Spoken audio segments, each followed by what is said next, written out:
Today, we're diving into the twisted case of Jennifer and Kristina Beard, whose own mother, Celeste Beard, plotted to murder her millionaire husband, Stephen Beard.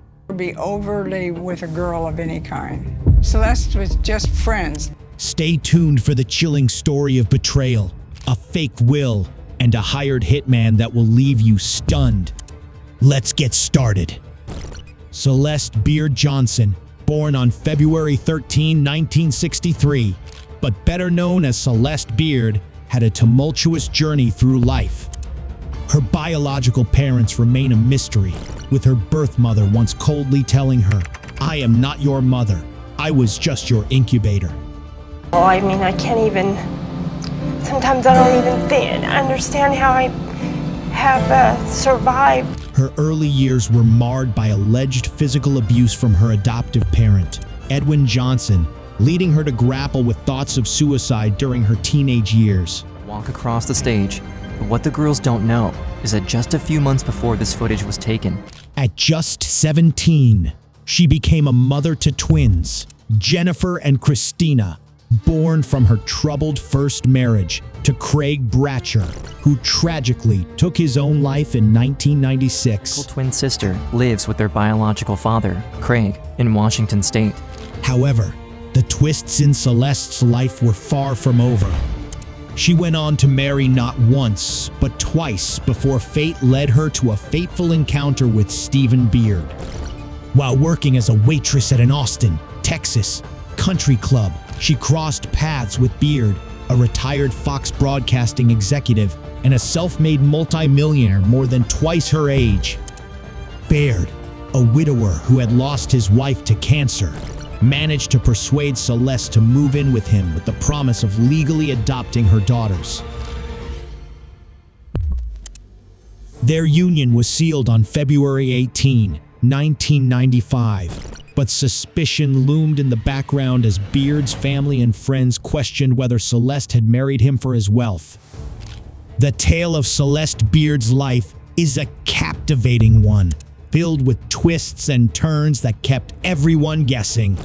In a bone-chilling tale of betrayal, tragedy struck the home of Celeste Beard on October 3, 1999. Her husband, Stephen Beard, was shot in the stomach while peacefully asleep in their Westlake Hills, Texas residence. Stephen Beard miraculously survived the initial attack, but tragically lost his life to a blood clot on January 22, 2000.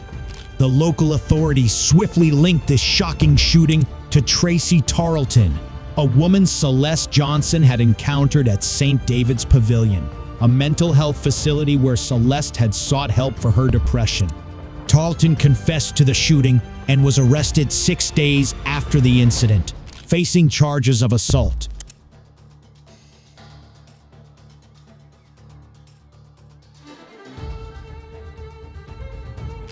Curiously, police started hearing whispers that Celeste Johnson had spoken ill of her husband. Their attorney, David Cooperman, kept Beard from speaking with the police while he was hospitalized, citing his severe condition. However, the real shocker came in July 2000, when Tarleton, reading about Celeste's remarriage only 6 months after Beard's death, realized the depth of the deception. Shortly before her murder trial in March 2002, Tarleton broke her silence, revealing a disturbing truth. Is that the word she used, splatter? She used to splatter. She claimed that Celeste Johnson had manipulated her into shooting Beard, alleging that he had emotionally tormented Celeste to the brink of suicide.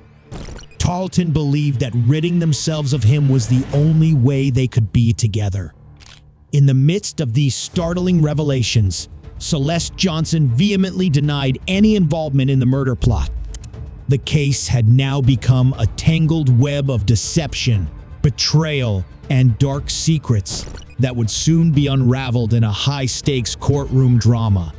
Trial that unveiled dark secrets. The courtroom drama unfolded swiftly after Tarleton's shocking revelation. Tracy approached state prosecutors and offered to testify against Celeste. in return for a shorter sentence. On March 28, 2002, Celeste Johnson found herself in handcuffs, facing grave accusations. Prosecutors painted a picture of a woman who had married Stephen Beard solely for his wealth and allegedly plotted his demise when he grew weary of her extravagant spending, even contemplating divorce. Powerful impression is made by Celeste herself, who enters the courtroom to gasps of surprise. They open the door and she comes in. Yet a twist in the tale emerged when Beard's attorney, David Cooperman, took the stand. He testified that Stephen had not wanted a divorce and that they had sought therapy together to address the financial issues that troubled their marriage. The jaw-dropping financial revelations added fuel to the fire.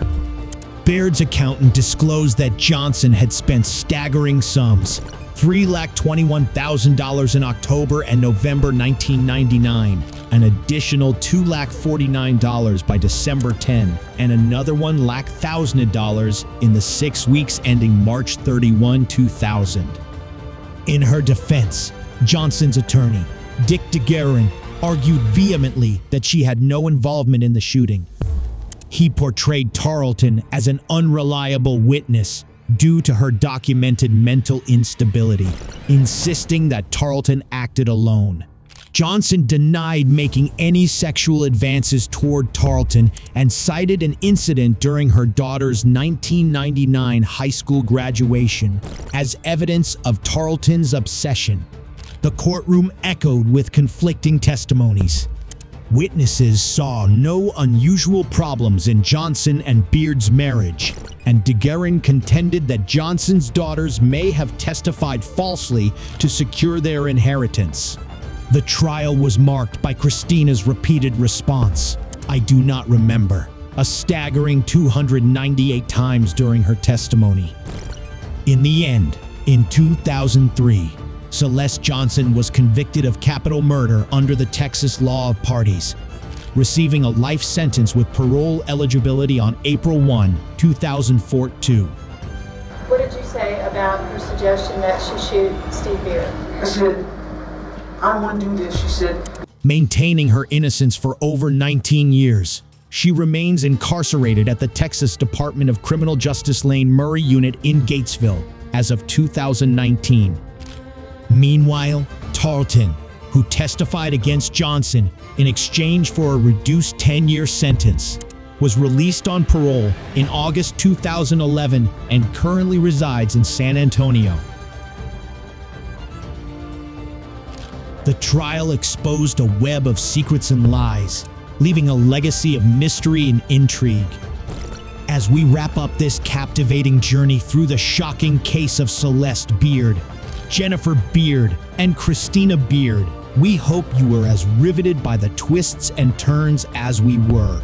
True crime stories like this remind us of the darkness that can lurk beneath even the most ordinary lives.